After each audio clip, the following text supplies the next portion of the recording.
Hello everyone, welcome to Come Sit at My Table. Melissa and I certainly are happy that you've come to sit at the table with us today. Well, we are continuing with our Month of Sundays videos. And you know that normally on Sundays we do a subscriber recipe, but this month, during the month of September, we've done all subscriber recipes. So this is a Sunday, but it's also one of our Month of Sunday recipes. Now, today's recipe comes from Michelle DeJanes. Michelle, I hope I got your last name correct, from Clinton, Illinois. Michelle sent in a couple of recipes, but I chose one that I think is going to be really good. It's called Quesadilla Casserole. She says, I found this recipe on a seasoning package at the grocery store at least 20 years ago. My family has loved this one. So we're going to make Michelle's Quesadilla Casserole today. I will tell you that when we go to a Mexican restaurant, I'm going to say 50% of the time I'll order a quesadilla. The other 50% of the time I'll probably get fajitas. But I love quesadillas. So this one caught my attention. Let's talk about what we're going to use today to make Michelle's Quesadilla Casserole. It's very simple. There's our oven. It is preheated to 350 degrees. We're going to use 1 pound of hamburger or ground chuck or whatever you want to use. And I will tell you that is slightly over a pound because that's the closest I could find to a pound at our local Town and Country Minute Mart. So you're going to need about a pound. If you go over a little bit, that's not going to hurt. We're going to use 1/2 cup of chopped onion that we're going to put in with that ground meat and brown in a skillet on the stove. Then we're going to need 2 cans, and those are 8 ounces each, of tomato sauce. We're going to use a 15-ounce can of black beans, and we will rinse and drain those. We're going to use a 15-ounce can of corn. And I did get white corn because Melissa and I love white corn. We will not drain that. We will use the liquid that's in there. And we're going to use a 4-ounce can of green chilies. We also will not drain that. It does not mention draining it, so I'm not going to. We'll use that juice. For our spices, we're going to use 2 teaspoons of chili powder, 1 teaspoon of ground cumin, 1 teaspoon of minced garlic, 1/2 teaspoon of oregano, and 1/2 teaspoon of crushed red pepper. Now let me tell you, it does say later in the recipe somewhere that you can add or take away with the red pepper. If you want more, put more in. If you don't want any, leave it out. But the recipe does call for 1/2 teaspoon.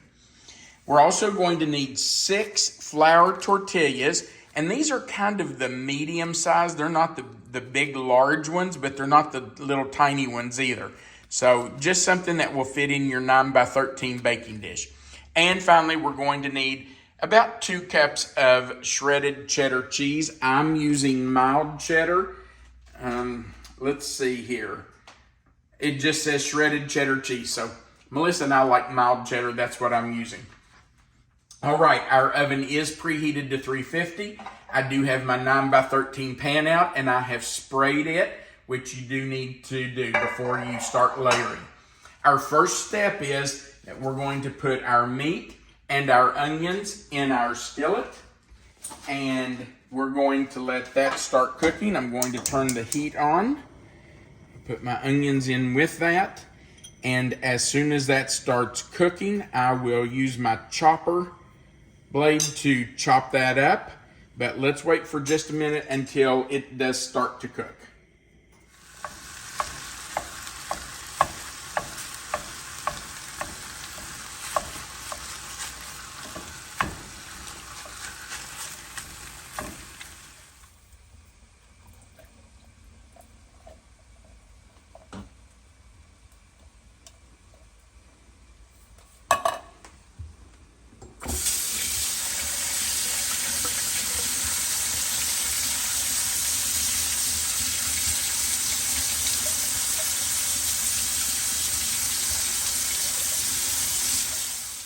We have browned our meat and drained the grease. Now we're going to add our tomato sauce.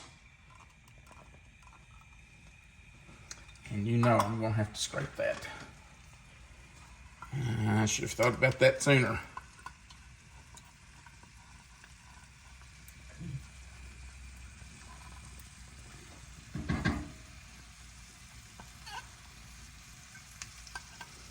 Okay. One more. All right. I have the beans rinsed and drained. We're adding our corn with the liquid. It's all in. And our can of green chilies with the liquid. And honestly, there's not much liquid in with those. Okay, I scrape it too. They don't want to come out. I'm a little surprised that with quesadillas there are no green peppers. You know, I thought of that earlier. The first time I make a recipe, I always make it the way it's written. But I can see that the next time I make this, I might add some chopped green pepper to it. Just because anytime I've had quesadillas at a restaurant, it always has onions and peppers in the quesadilla. Of course, you've got the green chilies in here. That's true. So that might make up for it. Yeah, that kind of makes up for it. But we'll see. You know, that's the great thing about cooking. You can always make it your own. But in my opinion, you should make it the way it's written the first time. You just never know. It may be perfect, and you may not need to make any changes. The second time, if you want to make changes, then do it. But my opinion is that the first time you should make it according to the recipe, and then decide if you need to change anything. But I'm just going to tell you, this looks wonderful. It sure does. Does this need to cook for a while? No, we are going to, as soon as we get this stirred up, we're going to add our spices. Do we add our spices next? Next what? Yes, then we're going to add our spices, and then we're going to cook it for 5 minutes before we add our red pepper flakes. Spices, and then cook it. Okay, so we're doing 2 teaspoons of chili powder. That's a little more than a teaspoon, okay. 2 teaspoons of chili powder. There's 1 and 2. We're going to do 1 teaspoon of cumin.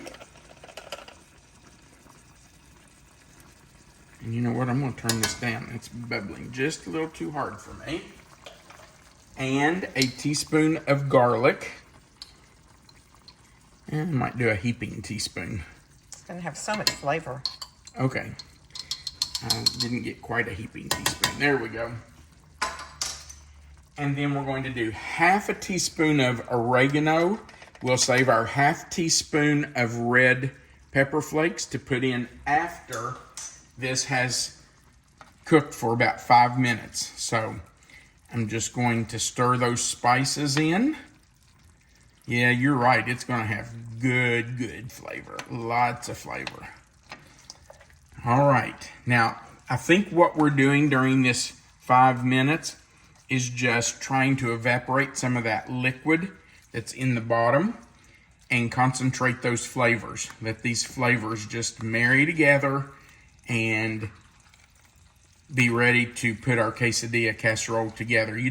I don't think you'd want it really wet when you put this in because you don't want it to be soggy. So we're going to let some of that liquid evaporate while it cooks. I'm going to turn it on medium. And as soon as that has simmered for about 5 minutes, we'll come back and put our red pepper flakes in.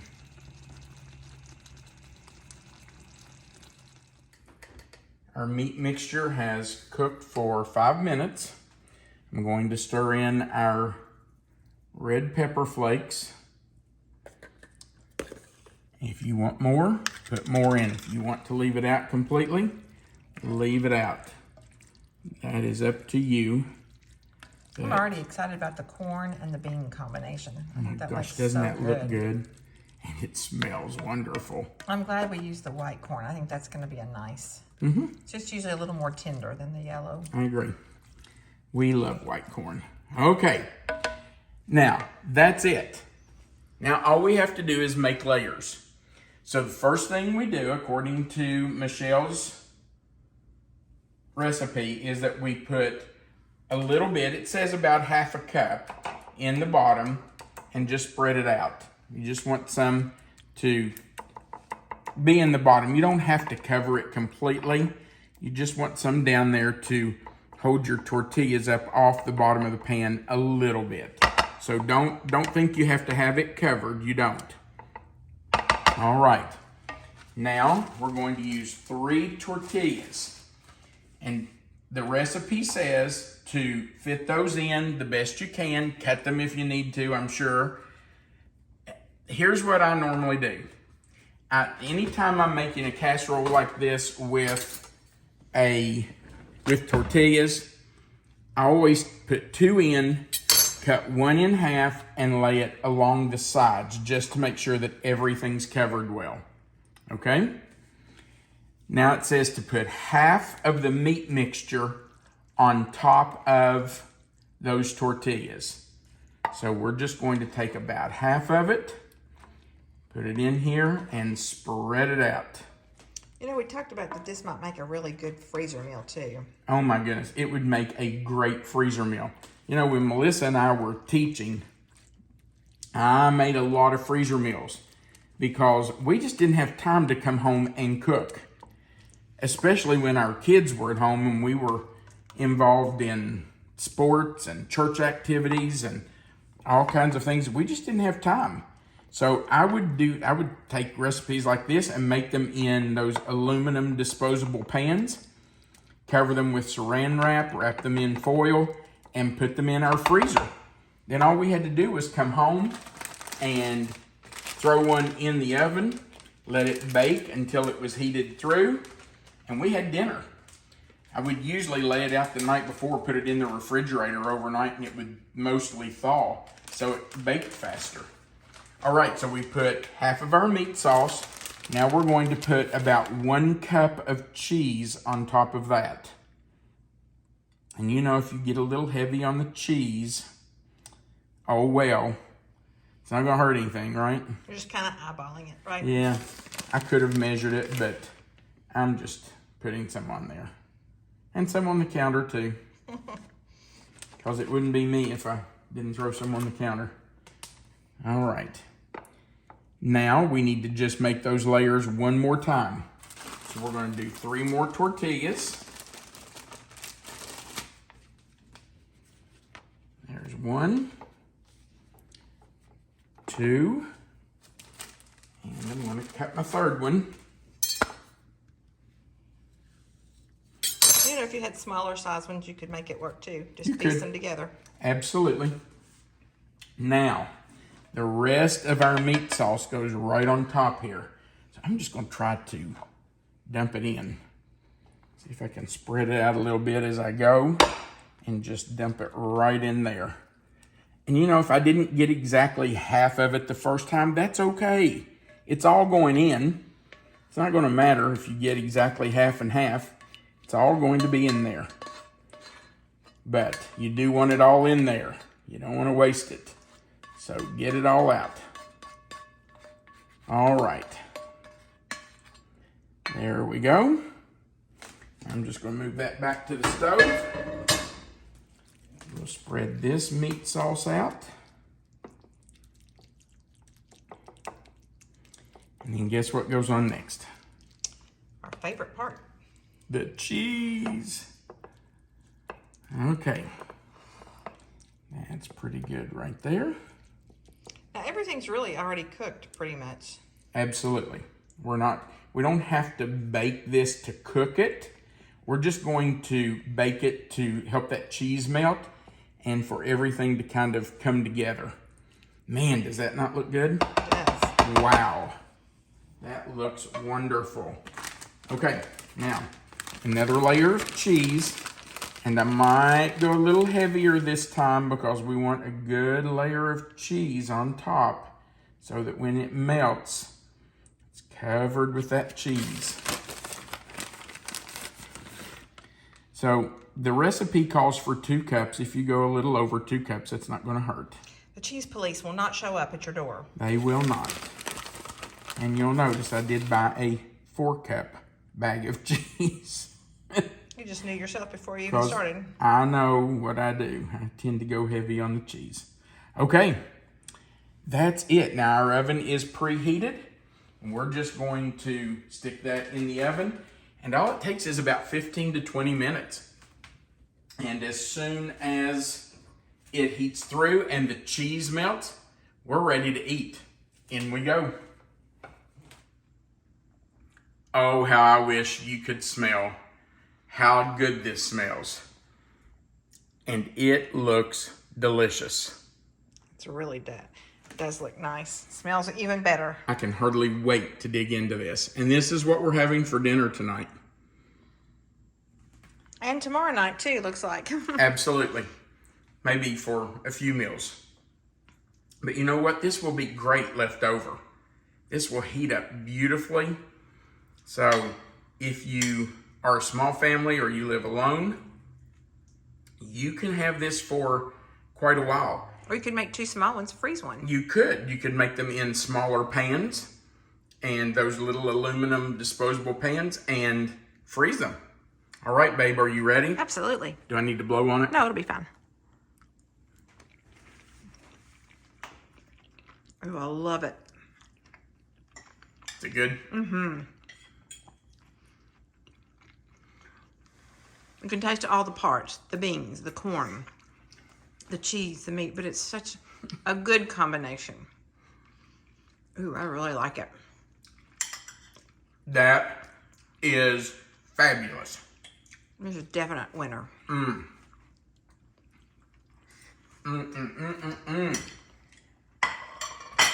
it's right on time for dinner. Perfect. That is so good, you all. Wow, that's good. You did a great job recreating this. Well, thank you, baby. That was really good. And you know, for that to be a casserole, that was so easy to put together. I mean, you just brown the meat and the onions together and then add everything else and make layers. How easy is that? And it baked for a whole 15 minutes. I mean, come on.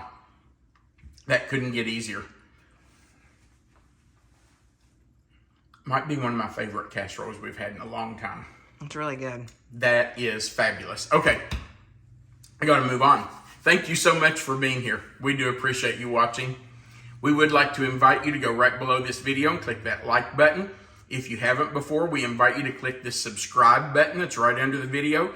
Click that little notification bell beside of subscribe and then the word all. That will join you to our channel and allow YouTube to notify you every time we add a new video.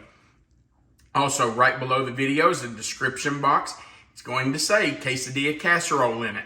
If you'll click anywhere in that box, it will expand. Melissa always puts the written recipe right there for you, so you don't have to try to write it down as we're going. All you have to do is look down there, and the recipe's written out for you. Right under that is our mailing address. It's our post office box here in Mount Sterling. So if you want to send us your family's tried and true recipes, you know, Michelle said they've been using this one for over 20 years. That tells me it's tried and true. If you want to mail yours in, we will consider using those for our subscriber series later on. Right under that address is a link to our publishers. It's reformationpublishers.com, where our cookbook can be ordered. If you haven't ordered a copy and you'd like one, we invite you to click that link right under our mailing address, or just go to the internet and type in reformationpublishers.com and it will come up. If you scroll all the way to the bottom of their page, you'll find our book. It's very easy to order. Also, at the very bottom of the page, you'll find a place where you can leave a comment. We love hearing from you, so feel free to leave us a comment. We do appreciate you watching. We want you to remember 2 things. First, and most important, God loves you and so do we. And second, you are always welcome to come sit at my table. Have a great day.